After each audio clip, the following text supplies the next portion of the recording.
Regarde-moi, je suis la France d'en bas. Le chômage et la crise, mec, c'est moi qui la combat. Je vis au quotidien ce que tu ne connais pas, que tu ne comprends pas, juste en bas de chez toi. Regarde-moi, ouais, regarde-moi, moi. Regarde-moi, ouais, regarde-moi, moi.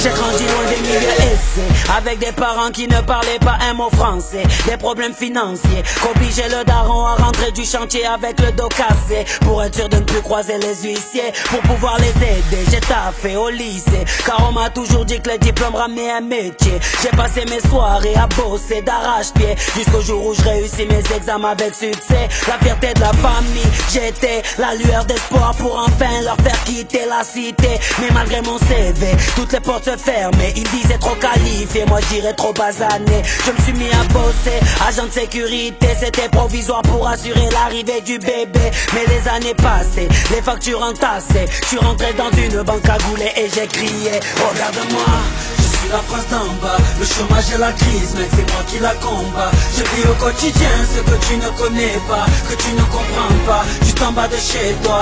Regarde-moi, ouais, regarde-moi, moi. Regarde-moi, ouais, regarde-moi, moi.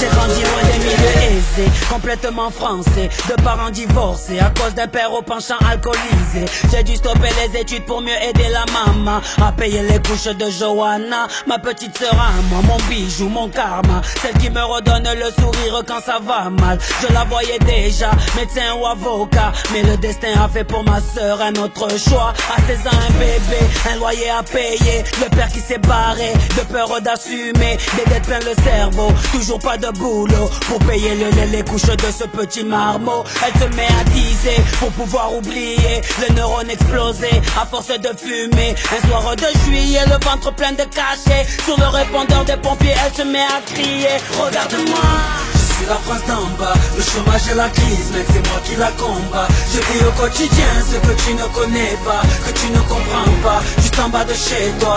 Regarde-moi, ouais, regarde-moi, moi. Regarde-moi, ouais, regarde-moi, moi.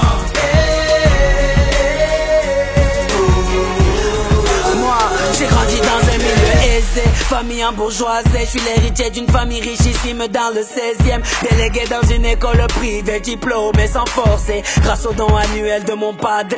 Toujours bien sapé, Dior, Armani ou bien Dolce. Je fais le tour du monde en jet privé, je fais sauter mes PV car je déjeune à l'Elysée. Je passe mes soirées au côte, les narines enfarinées. Je collectionne les nanas, les belles Rihanna, célibataire à vie, je l'avais dit à Johanna, mais elle m'a ramené un tout petit bébé, m'a dit qu'il était de moi et qu'il fallait l'assumer. Bien sûr je l'ai quitté et sans me retourner, mais ce soir-là elle m'appelle le ventre plein de cachets. Pour la calmer je suis parti voir mon banquier, un gars cagoulé et rentré ma braque et puis a crié: regarde-moi, je suis la France d'en bas. Le chômage et la crise, mec, c'est moi qui la combat. Je vis au quotidien ce que tu ne connais pas, que tu ne comprends pas, juste en bas de chez toi. Regarde-moi, ouais, regarde-moi, moi. Regarde-moi, ouais, regarde-moi, moi.